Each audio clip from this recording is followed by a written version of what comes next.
श्रीमद् भगवद गीता महात्म्य। श्री पृथ्वी देवी ने पूछा, हे भगवन, हे परमेश्वर, हे प्रभो, प्रारब्ध कर्म को भोगते हुए मनुष्य को एक निष्ठ भक्ति कैसे प्राप्त हो सकती है?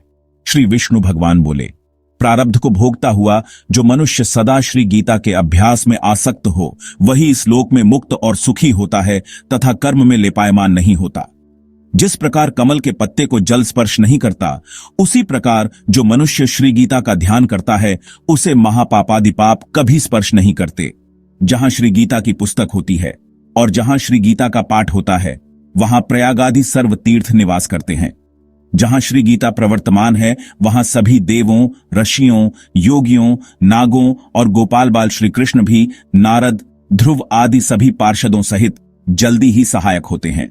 जहां श्री गीता का विचार, पठन, पाठन तथा श्रवण होता है, वहां हे पृथ्वी, मैं अवश्य निवास करता हूं। मैं श्री गीता के आश्रय में रहता हूं। श्री गीता मेरा उत्तम घर है और श्री गीता के ज्ञान का आश्रय करके मैं तीनों लोकों का पालन करता हूं। श्री गीता अति अवर्णनीय पदों वाली, अविनाशी, अर्धमात्रा तथा अक्षर स्वरूप, नित्य, ब्रह्म रूपिणी और परम श्रेष्ठ मेरी विद्या है, इसमें संदेह नहीं है। वह श्री गीता चिदानंद श्री कृष्ण ने अपने मुख से अर्जुन को कही हुई तथा तीनों वेद स्वरूप, परमानंद स्वरूप तथा तत्व रूप पदार्थ के ज्ञान से युक्त है। जो मनुष्य स्थिर मन वाला होकर नित्य श्री गीता के 18 अध्यायों का जप पाठ करता है, वह ज्ञानस्थ सिद्धि को प्राप्त होता है और फिर परम पद को पाता है। संपूर्ण पाठ करने में असमर्थ हो तो आधा पाठ करे तो भी गाय के दान से होने वाले पुण्य को प्राप्त करता है, इसमें संदेह नहीं। तीसरे भाग का पाठ करे तो गंगा स्नान का फल प्राप्त करता है और छठवें भाग का पाठ करे तो सोमयाग का फल पाता है। जो मनुष्य भक्तियुक्त होकर नित्य एक अध्याय का भी पाठ करता है, वह रुद्रलोक को प्राप्त होता है और वहां शिवजी का गण बनकर चिरकाल तक निवास करता है। हे पृथ्वी, जो मनुष्य नित्य एक अध्याय, एक श्लोक अथवा श्लोक के एक चरण का पाठ करता है, वह मनवंतर तक मनुष्यता को प्राप्त करता है।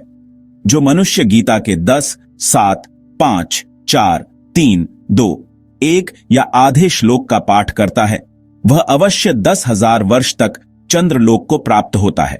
गीता के पाठ में लगे हुए मनुष्य की अगर मृत्यु होती है तो वह पशु आदि की अधम योनियों में न जाकर पुनः मनुष्य जन्म पाता है और वहां गीता का पुनः अभ्यास करके उत्तम मुक्ति को पाता है। गीता ऐसे उच्चार के साथ जो मरता है, वह सदगति को पाता है। गीता का अर्थ तत्पर सुनने में तत्पर बना हुआ मनुष्य महापापी हो तो भी वह वैकुंठ को प्राप्त होता है और विष्णु के साथ आनंद करता है। अनेक कर्म करके नित्य श्री गीता के अर्थ का जो विचार करता है, उसे जीवन मुक्त जानो। मृत्यु के बाद वह परम पद को पाता है। गीता का आश्रय करके जनक आदि कई राजा पाप रहित होकर लोक में यशस्वी बने हैं और परम पद को प्राप्त हुए हैं। श्री गीता का पाठ करके जो महात्म्य का पाठ नहीं करता है, उसका पाठ निष्फल होता है और ऐसे पाठ को श्रम रूप कहा है।